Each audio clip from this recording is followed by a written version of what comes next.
एक कहावत जो आप सबने सुन रखी होगी, खेलोगे कूदोगे बनोगे खराब, पढ़ोगे लिखोगे बनोगे नवाब। ठीक है, और ये कहावत जो काफ़ी हद तक जो इंडिया के लिए सच होती है।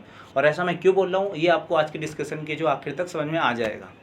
अभी जो आपको नाम सुनने में आ रहा होगा नीरज चोपड़ा, और नाम सबने सुना होगा, और सुना भी क्यों ना, 12 साल बाद जो है ओलंपिक्स में इन्होंने गोल्ड मेडल दिलाया है इंडिया को। और इससे पहले जो है करीब 2008 में बीजिंग ओलंपिक्स में अभिनव बिंद्रा जी ने जो मेंस 10 मीटर एयर राइफल में गोल्ड दिलाया था। और उससे पहले की अगर हम बात करें तो बात यार बहुत ज़्यादा पीछे निकल के चली जाती है, करीब 25-30 साल पहले तक की, 1980s के मॉस्को ओलंपिक्स की। तो उसमें जो इंडियन हॉकी टीम ने जो है गोल्ड मेडल दिलाया था। तो ये अगर आप देखें तो पिछले करीब 40 सालों में इंडिया का ये दूसरा गोल्ड मेडल है। तो आज के डिस्कशन में हम लोग यही चीज़ समझेंगे, आखिर ऐसी कौन सी चीज़ें जो इंडिया को गोल्ड मेडल लाने से रोकती हैं। ठीक है, और आपको इसको जानने के लिए जो करीब जाना होगा आज से 3 साल पहले, बात है 2 जून 2018 की। तारीख शायद आप सबको याद ना हो कि इस दिन क्या हुआ था। I'm going to speak, appeal, and request all of you who did not come. To everyone who is not a football fan, please come and watch us. 2 reasons. Number 1, it's the best game in the world. And number 2, we play for our country.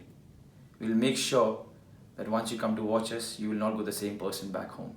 तो हुआ कुछ ऐसा था कि Indian football team के जो captain हैं हमारे सुनील खेत्री जी, उन्होंने एक वीडियो डाला सोशल मीडिया पर, इंडियन की जो जनता है, इंडिया की जनता, उनसे रिक्वेस्ट करते हुए कि आप जो आइए हमारा मैच देखिए आकर, मतलब। और ये रिक्वेस्ट किसने की थी? फुटबॉल टीम के कैप्टन सुनील खेत्री जी ने।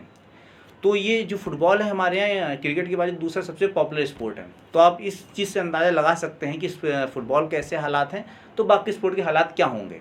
ठीक है, लोगों को फुटबॉल देखना नहीं है, लोगों को कबड्डी पसंद नहीं है, लोग बैडमिंटन खेलना नहीं है, और लेकिन इसके बाद भी सबके सब में पूरा देश उम्मीद करता है कि नहीं, आपको जो है गोल्ड मेडल लाना है ओलंपिक्स में, हर खेल में। तो मतलब थोड़ा सा अनफेयर चीज़ है ये। और मेरा कहने का बिल्कुल मतलब भी नहीं कि आप क्रिकेट देखना छोड़ दें, लेकिन ये फालतू की उम्मीद भी मत करें। पूरा देश जो है देख केवल क्रिकेट का उम्मीद कर रहे हैं, आपको जो है बाकी हर स्पोर्ट में गोल्ड चाहिए यार, तो थोड़ी सी जाती हो जाती है ये।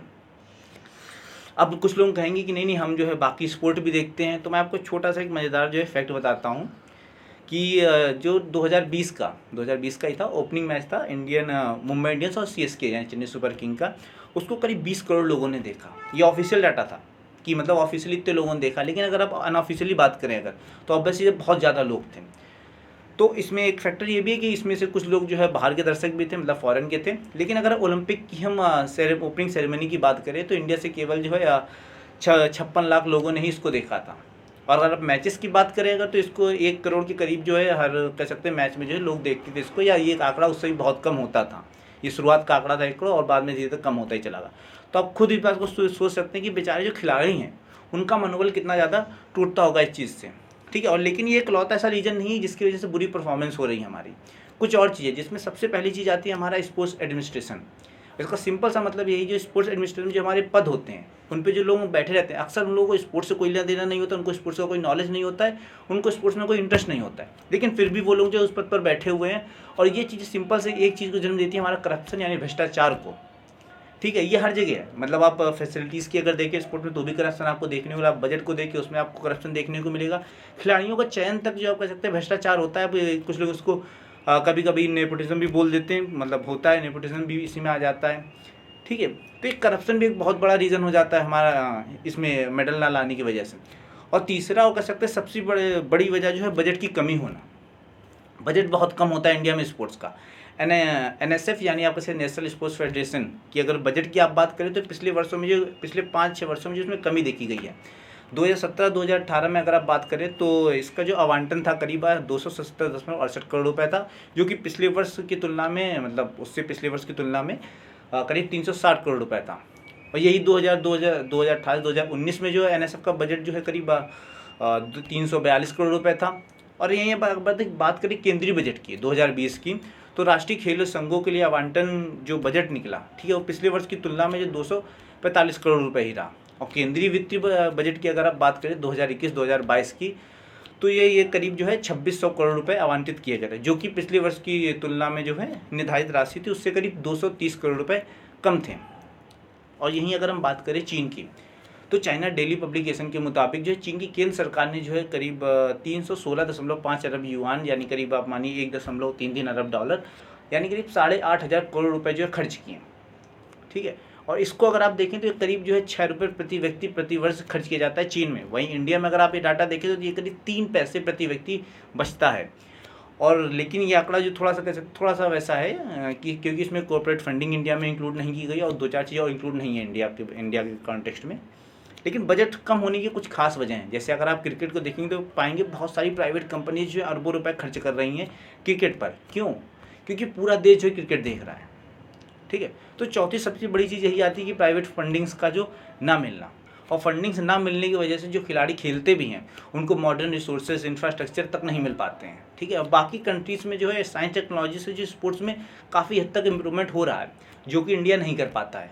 और यही वजह है कि इंडियन हॉकी टीम, जिनको अगर मैं सबसे अच्छी कहूँ, सबसे अच्छी ना भी कहूँ तो ये आप कह सकते हैं कि मतलब कोई भी टीम, बाकी टीमें जो थी उस टाइम दुनिया में, वो इंडियन हॉकी टीम के आसपास भी भटकती नहीं थी। मतलब कह सकते हैं मतलब स्कोर ऐसे रहता था 6-0, 20-0, 12-0 ऐसे स्कोर रहता था इंडियन हॉकी टीम का। ठीक है, उसके बाद से हालात काफ़ी ख़राब हो गए। और साथ ही साथ जो प्लेयर्स हैं आज के, ठीक है, उनको खेलने के साथ साथ जो पैसों का इंतजाम भी करना पड़ता है अपने खाने के लिए, रहने के लिए, घर चलाने के लिए। और इतनी सब मुश्किलों के बाद भी अगर वो मेडल जीत कर ले आते तो उनको वो इज्जत, वो सम्मान नहीं मिलता है, वो फाइनेंशियल सपोर्ट नहीं मिलता है। तो इसका एक सिंपल सा सोल्यूशन है कि मतलब एटलीस्ट जो मेडल्स जीत कर आ रहे हैं उनको आप सरकारी नौकरी दे दें। ठीक है, आज नीरज चोपड़ा जो है आप कह सकते हैं शाबाशी सभी लोग दे रहे हैं। ठीक है, लेकिन आने वाले समय में ऑब्वियसली सब लोग भूल जाएंगे इनको। और यही हमारे हुआ मेजर ध्यानचंद जी के साथ, सब ने उनको भुला दिया। हॉकी कह सकते हैं महान जादूगर के नाम से विख्यात जो मेजर ध्यानचंद जी थे, अभी तो उनको भारत रत्न नहीं मिला, जबकि खिताब जो सचिन तेंदुलकर को मिल चुका है। क्यों मिल चुका है? क्योंकि ऑब्वियसली जो क्रिकेट जो बहुत ही ज़्यादा पॉपुलर स्पोर्ट है आज। और मैं फिर से ये सेम चीज़ रिपीट करूँगा कि दुश्मनी नहीं है मेरी क्रिकेट से, लेकिन अगर आप बाकी खेलों को सपोर्ट नहीं कर सकते हैं, बाकी खेलों को आप उतना सम्मान नहीं दे सकते हैं, तो यार मेडल्स की उम्मीद भी मत करें। खिलाड़ी मेडल्स ला रहे हैं तो वो उनकी खुद की पूरी मेहनत है। और सबसे आखिरी में जो मैं सबसे पहली चीज़ बोली थी कि खेलोगे कूदोगे बनोगे खराब, पढ़ोगे लिखोगे बनोगे नवाब। ठीक है, कई हद तक ये जो है कहावत जो हमारी कमियों को छुपाने के लिए बनाई गई है।